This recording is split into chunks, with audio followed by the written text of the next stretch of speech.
السلام علیکم دوست احباب، میں ہوں زرناب حسن اور آج آپ کے سامنے لائے ہیں ایک نئی ویڈیو۔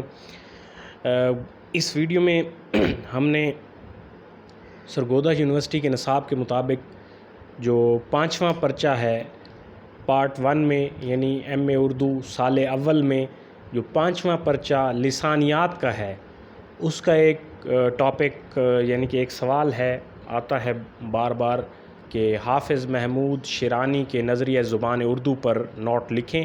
یہ لانگ کویسچن ہے، 20 نمبر کا سوال آتا ہے، انشائی سوال ہے۔ تو آج یہ میں آپ کے لیے میں نے اس کے چند پوائنٹس لکھے ہیں اور یہ آپ سوال وہاں لکھ سکتے ہیں، آپ کے لیے مفید ثابت ہوگا، آپ اچھے نمبر لے کر پاس ہو سکتے ہیں۔ تو حافظ محمود شیرانی کا نظریہ زبان اردو کے بارے میں، اردو زبان کی ابتدا میں مختلف ماہرین کی آراء، یہ آپ نے ہیڈنگ دینی ہے شروع میں اور ہیڈنگ کے ساتھ سوال لکھنا ہے، آپ کے نمبر اچھے بنیں گے۔ اردو زبان کی ابتدا اور اس زبان کی پیدائش کے علاقے کے تعین کے سلسلے میں بہت سے محققین نے داد تحقیق دی ہے اور اپنے اپنے موقف کی تائید میں بہت سا زور قلم صرف کیا ہے، مگر سائنسی بنیادوں کے آغاز سے اس تحقیق کو 1 صدی سے زیادہ عرصہ گزر گیا ہے، مگر محققین ایک متفقہ نتیجے پر نہیں پہنچ پائے، سوائے چند باتوں کے کہ اردو کی ابتدا سرزمین ہندوستان سے ہی ہوئی، کہیں سے درآمد شدہ نہیں، یعنی کہ اردو کی ابتدا ہندوستان کی سرزمین سے ہوئی ہے، کہیں اور سے درآمد شدہ نہیں ہے، ٹھیک ہے، ایک یہ نتیجہ۔ دوسرا یہ کہ اردو کا بطور زبان آغاز ہندوستان میں مسلمانوں کی آمد اور ان کی بود و باش سے مانا جاتا ہے، یعنی کہ دوسرا نظریہ یہ ہے کہ لوگ کہتے ہیں کہ اردو کا یعنی کہ بطور زبان آغاز جو ہے ہندوستان میں مسلمانوں کی آمد سے ہوا، ٹھیک ہے، اور ان کی بود و باش سے ہی مانا جاتا ہے۔ تیسرا یہ کہ زبان کا ڈھانچہ مقامی ہے، یعنی کہ اس زبان کا جو ڈھانچہ ہے وہ مقامی سطح کا ہے، ٹھیک ہے۔ آگے ہے جی، اگلی ہیڈنگ آپ دیں گے پنجاب میں اردو، یعنی حافظ شیرانی کا جو نظریہ ہے اس کے مطابق۔ یہ پہلے مختلف محققین کی آراء آپ کے سامنے رکھی، اس کے بعد آپ ٹاپک پہ آئیں گے۔ حافظ محمود شیرانی نے اردو زبان کی ابتدا کے بارے میں کتاب لکھی جس کا نام پنجاب میں اردو ہے۔ اس کتاب میں حافظ محمود نے اردو کی ابتدا کے بارے میں بڑی تفصیل اور دلکش انداز میں اپنے نظریات کا اظہار کیا ہے۔ ان کا کہنا ہے جب ہم اردو کے ڈولز، اس کی ساخت وضاقتہ کو دیکھتے ہیں تو معلوم پڑتا ہے کہ اس کا ڈھنگ اور برج بھاشا کا رنگ اور ہے۔ اپنے نظریہ کی وضاحت میں 2 قسم کے دلائل دیتے ہیں، تاریخی ہے اور لسانی۔ تو انہوں نے اپنے اس نظریے کے دلائل جو دیے ہیں وہ 2 قسم کے ہیں، ایک تاریخی دلائل ہیں اور دوسرا لسانی۔ تاریخی دلائل کون کون سے ہیں؟ محمود غزنوی کی فتوحات کے بعد لاہور اسلامی تمدن کا مرکز بن جاتا ہے۔ آل غزنہ کی حکومت تقریباً 170 سال تک رہتی ہے۔ اس شہر کا نیا نام محمود پور رکھا جاتا ہے اور والی کا صدر مقام یہی ہوتا ہے، یعنی کہ وہ جو بادشاہ ہوتا ہے اور اس کا صدر مقام یہی ہوتا ہے محمود پور۔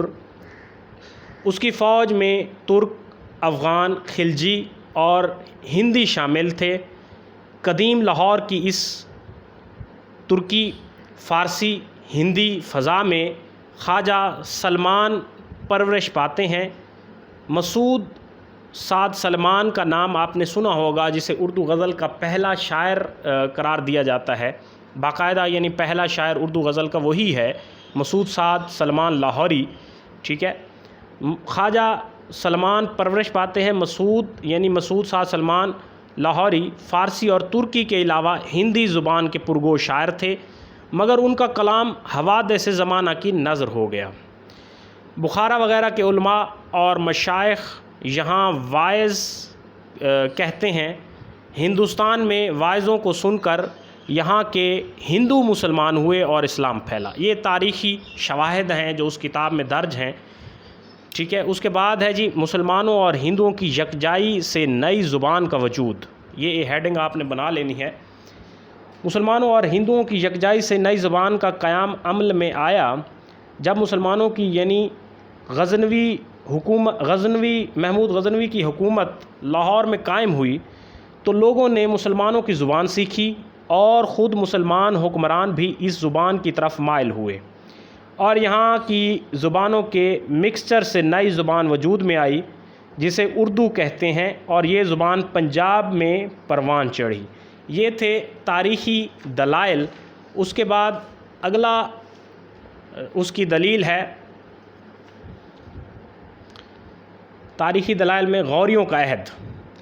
شہاب الدین غوری نے حملے کر کے پایہ تخت دہلی منتقل کر دیا اور لاہور کی بجائے دہلی کو پایہ تخت قرار دیا، لہٰذا لاہور کے مقامی باشندے لاہور سے دہلی منتقل ہوئے، جن میں مزدور، علماء، صوفیاء، فوجی افسر وغیرہ شامل ہیں، اور اسی طرح یہ زبان دہلی میں پہنچی اور اس کے گرد و نواح میں پھیلی۔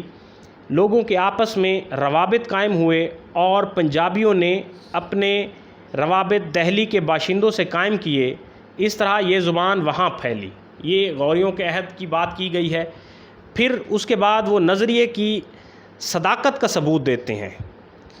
حافظ محمود شیرانی اپنے اس نظریے کی صداقت کا ثبوت یہاں کے شعراء کا کلام پیش کیا ہے، ٹھیک ہے۔ نظریے کے ثبوت کی انہوں نے دلائل جو دیے ہیں اس میں یہاں مقامی شعراء کا جو کلام تھا وہ پیش کیا ہے، جس میں پنجابی، فارسی اور مقامی بولیوں کے اثرات سے ایک نئی زبان کی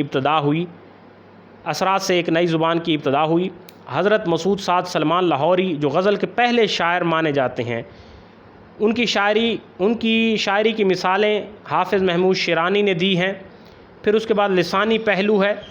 تاریخی اور لسانی شہادتوں کے ساتھ ساتھ حافظ محمود شیرانی نے لسانی شہادتوں اور مماثلتوں کی وضاحت کی ہے، اور وہ اس نظریے کی صداقت پر زور دیتے ہیں کہ اردو کی ابتدا پنجاب میں ہوئی۔ صرف و نحو کا قاعدہ ہے لسانی حوالے سے، پہلا انہوں نے یہ ہیڈنگ دینی ہے آپ نے۔ اردو اپنی صرف و نحو میں پنجابی و ملتانی کے بہت قریب ہے۔ دونوں میں اسماء و افعال کے خاتمے میں الف آتا ہے، دونوں میں جمع کا طریقہ مشترک ہے۔ تذکیر و تانیث کے لحاظ سے بھی دونوں زبانیں ایک جیسی مماثلت رکھتی ہیں۔ پنجابی اور اردو میں 60% سے زیادہ الفاظ مشترک ہیں، لہٰذا یہ مشترک لفظ نہیں ہوتا، اس کا درست تلفظ مشترک ہے، لہٰذا ہم کہہ سکتے ہیں کہ پنجابی اور اردو زبان میں مماثلت پائی جاتی ہے، ٹھیک ہے۔ آگے ہے جی مصدر کا قاعدہ، یعنی دونوں زبانوں میں مصدر کا قاعدہ ایک ہے، امر کے آخر میں نہ لگاتے تھے، ٹھیک ہے۔ امر کے آخر میں کیا لگا دیتے ہیں؟ نہ، ٹھیک ہے۔ دونوں زبانوں میں قاعدہ ایک ہے۔ قدیم دور میں دونوں زبانوں میں اس کی املاء نہ تھی۔ 12ویں صدی کے قریب نون کو ترک کیا گیا، ٹھیک ہے، اور مثلاً کوں میں سوں جیسے پہلے لکھا جاتا تھا، کو لکھتے تھے کوں اور سے کو لکھتے تھے سوں، تو آج کل کو اور سو رائج ہیں، ٹھیک ہے، جو بعد میں کو اور سے بن گئے، ٹھیک ہے، پہلے کوں اور سوں تھے۔ تو تذکیر و تانیث کے قواعد پھر ان کا حوالہ دیتے ہیں۔ اردو میں جو تذکیر و تانیث کے قواعد ہیں وہ دیکھیے، اردو کے اکثر الفاظ الف پر ختم ہوتے ہیں اور پنجابی میں بھی الف پر ختم ہوتے ہیں۔ مثلا اردو میں گھوڑا الف پر ختم ہوتا ہے اور گھوڑی یہ پر ختم ہوتی ہے، تو ٹھیک ہے۔ اسی طرح پنجابی میں اگر آپ دیکھیں، پنجابی زبان میں پنجابی میں گھوڑا کو کوڑا کہا جاتا ہے، کوڑا کہتے ہیں، اور گھوڑی کو کوڑی کہتے ہیں، یعنی کہ لہٰذا ان دونوں کی دیکھیں یہاں پر الف پر، یہاں اگر گھوڑا لکھا جائے تو وہ بھی الف پر ہی ختم ہوتا ہے، اور اگر کوڑا لکھا جائے تو وہ بھی الف پر ہی ختم ہوتا ہے۔ تو دونوں میں مماثلت ہے، یعنی اردو زبان میں بھی اور پنجابی میں بھی، لہٰذا ان دونوں میں مماثلت پائی جاتی ہے۔ اس کے آگے جی دیکھیے برج بھاشا کا پھر انہوں نے بتایا ہے کہ برج بھاشا جو ہے وہ ان سے تھوڑی مختلف ہے۔ برج میں الفاظ مختلف استعمال ہوتے ہیں، مختلف الفاظ کی بنا پر برج اور اردو ایک دوسرے سے مختلف ہیں۔ مثلاً وہی لفظ ہم نے پنجابی میں دیکھا، وہ گھوڑے کو برج میں گھوڑوں کہتے ہیں، ٹھیک ہے، واو پہ ختم ہو رہا ہے، جبکہ اردو میں الف پہ ختم ہو رہا ہے، پنجابی میں بھی الف پہ ختم ہو رہا ہے، لیکن برج بھاشا میں گھوڑوں یعنی واو پہ ختم ہو رہا ہے۔ مارو گھوڑو، یہ لفظ میرا گھوڑا، یعنی اردو میں ہم بولتے ہیں میرا گھوڑا اور وہ کہتے ہیں مارو گھوڑو، ٹھیک ہے۔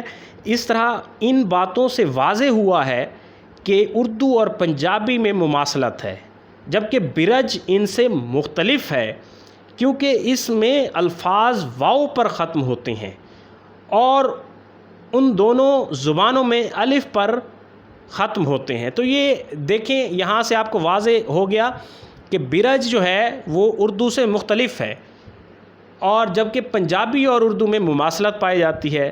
تو یہ انہوں نے نظریے کے ثبوت بھی دیے ہیں یہاں پر، جیسے یہ بات بھلی نہیں اردو میں ہے، اور یہ گل چنگی نہیں پنجابی میں کہتے ہیں۔ گھوڑا آیا بوڑھی آئی اردو میں کہتے ہیں، کوڑا آیا اور پنجابی میں کہتے ہیں کوڑا آیا بڈھی آئی۔ تو دونوں دیکھیں سیم ہیں، ان کے الف اور چھوٹی یہ پہ ختم ہو رہے ہیں۔ یہاں جو ہے برج میں دیکھیں گھوڑو آیو اور وہ جو ہے بوڑھی کے حوالے سے بوڑھو آیو، ٹھیک ہے، واو پہ ختم ہو رہا ہے۔